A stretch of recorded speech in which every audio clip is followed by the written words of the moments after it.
Ayuba mengatur agar surat yang dia buat sampai kepada ayahnya dengan menggunakan rute yang sama persis ketika dia diculik dan dibawa ke Amerikanya untuk mendapatkan kebebasannya. Apa yang membuat Ayuba berpikiran bahwa orang-orang ini mau membantu untuk mendapatkan kebebasannya? Jawabannya adalah karena ini semua urusannya dengan uang. Menurut Ayuba, mereka tidak pernah peduli tentang perbudakan itu sendiri. Mereka lebih peduli tentang uang yang mereka hasilkan darinya. Jika dia bisa meyakinkan bahwa mereka akan diberi uang imbalan yang cukup untuk membantunya, mereka mungkin akan melakukannya. Namun, ketika surat itu hendak diberikan kepada Pike, dia sudah berangkat ke Inggris. Danton pun menitipkan surat itu kepada Kapten Hunt yang akan berangkat ke Inggris untuk diberikan kepada Pike setibanya di sana.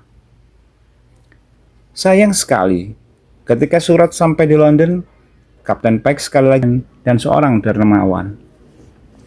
Oglethorpe juga seorang bangsawan Inggris yang telah mendirikan koloni Inggris di Georgia, Amerika pada tahun 1732. Melihat surat itu, keingintahuan Oglethorpe terusik.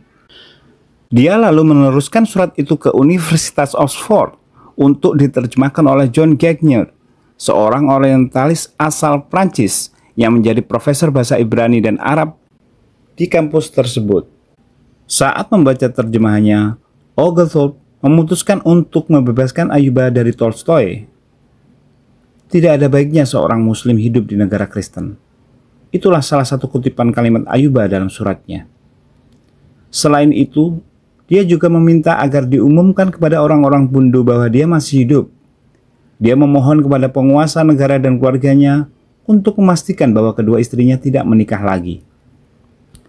Pada Juni 1732, setelah 18 bulan dalam masa perbudakan di Amerika, Ayuba ditebus seharga 45 pound sterling Inggris oleh Oglethorpe. Menurut sejarawan Sylvian Diouf, Ayuba dapat terbebas dari perbudakan karena dua ciri khas seorang muslim.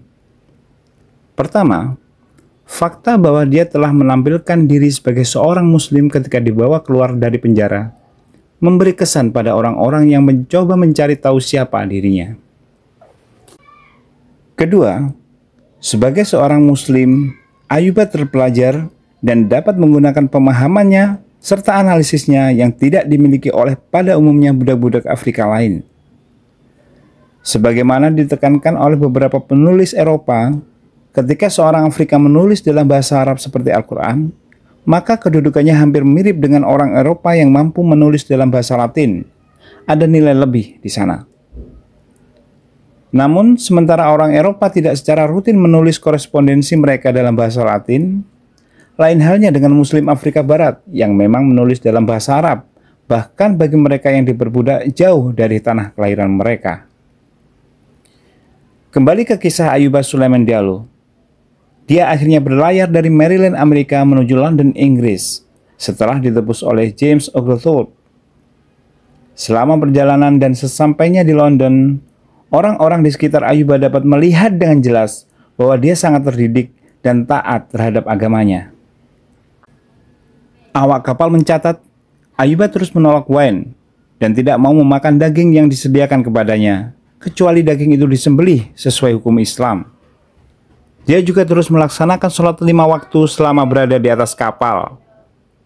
Thomas Blood, pengacara asal Inggris yang pernah menemaninya di penjara, ikut serta dalam perjalanan ini. Sejak bertemu dengan Ayuba, Blood sangat tertarik dengan kisah hidupnya, dan dia berkeinginan untuk membantu Ayuba merdeka. Selama di dalam kapal, Blood juga mengajari Ayuba bahasa Inggris, sehingga pada saat tiba di London, dia bisa mulai menceritakan kisahnya kepada mereka yang tertarik. Setibanya di London, Ayuba tetap melaksanakan ajaran Islam. Ayuba juga memperlihatkan kualitasnya sebagai seorang muslim yang telah menempa pendidikan agama sejak usia muda, sebagaimana dilaporkan Blood pada tahun 1734. Di Inggris, Ayuba menulis 3 buah salinan Al-Quran. Dia menulis Al-Quran tanpa bantuan salinan Al-Quran lainnya dan tanpa melihat ke salah satu dari ketiganya. Catat Blood. Artinya, dia menulis benar-benar mengandalkan ingatan. Ayuba juga membantu Sir Sloane, seorang dokter yang juga merupakan seorang kolektor, pendiri Museum Inggris, dan presiden The Royal Geography Society. Di museum, Ayuba membantunya untuk mengorganisir koleksi-koleksi naskah berbahasa Arab.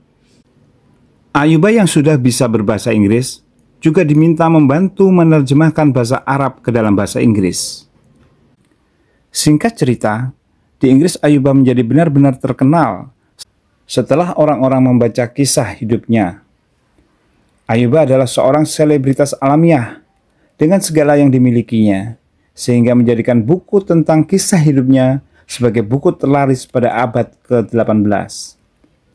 Penasaran dengan kemampuan literasi, latar belakang kebangsawanan, dan perilaku Ayuba yang santun, salah satu keluarga kerajaan Inggris menjadi sangat ingin bertemu dengannya. Ayuba diundang menjadi tamu kehormatan Duke of Montagu dan menjadi bersahabat dengannya. Suatu waktu, beberapa penyokong dana selama Ayuba di Inggris berharap dapat mengajak Ayuba untuk pindah ke agama Kristen. Mereka memberinya salinan perjanjian baru dalam terjemahan bahasa Arab. Tetapi Ayuba sudah akrab dengan kisah Yesus yang digambarkan dalam Al-Quran sebagai seorang nabi, bukan sebagai penjelmaan Tuhan dalam bentuk manusia. Seperti kebanyakan muslim lain, Ayuba setuju dengan para sponsor Kristennya bahwa Yesus dilahirkan dari perawan Maria, memiliki mukjizat, dan akan datang kembali di akhir zaman. Namun dia menolak doktrin Kristen tentang Tritunggal, kepercayaan bahwa Allah meskipun pada intinya satu tetapi juga merupakan tiga pribadi, yaitu Bapa, Anak, dan Roh Kudus.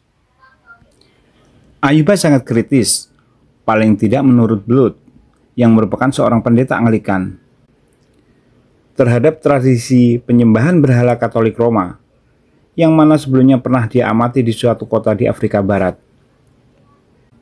Setelah sekian lama tinggal di Inggris, pada tahun 1734, Ayuba Suleiman Diallo akhirnya berlayar pulang ke negaranya dengan bantuan Royal African Company, perusahaan asal Inggris yang punya bisnis utama perdagangan emas, perak, dan budak dari Afrika Barat.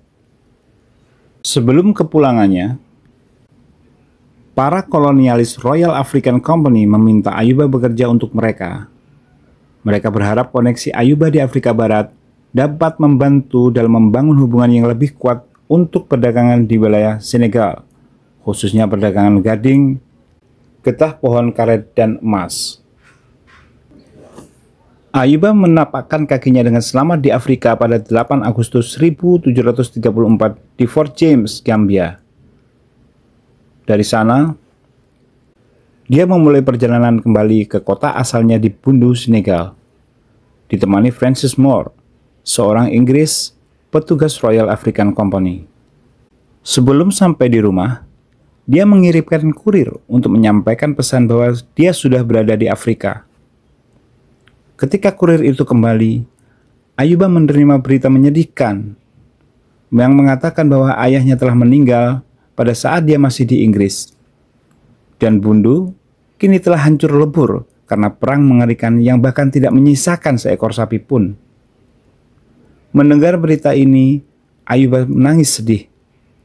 Tetapi paling tidak, dia juga menerima berita baik bahwa keempat anaknya baik-baik saja. Kendati dikelilingi oleh bahaya peperangan dan perampokan, pada tahun 1735, Ayuba ditemani oleh teman Inggrisnya itu pun tiba di kota kelahirannya. Di sana, dalam sebuah selebrasi, Ayuba menembakkan senjatanya ke udara dan memacu kudanya berputar-putar dengan kencang. Ayuba mendapatkan semua anak-anaknya sehat dan dia berpuasa dari fajar hingga senja selama sebulan penuh. Mungkin untuk memenuhi sumpah yang telah dia buat jika suatu waktu dia dapat bebas kembali ketika pertama kali ditangkap pada tahun 1731.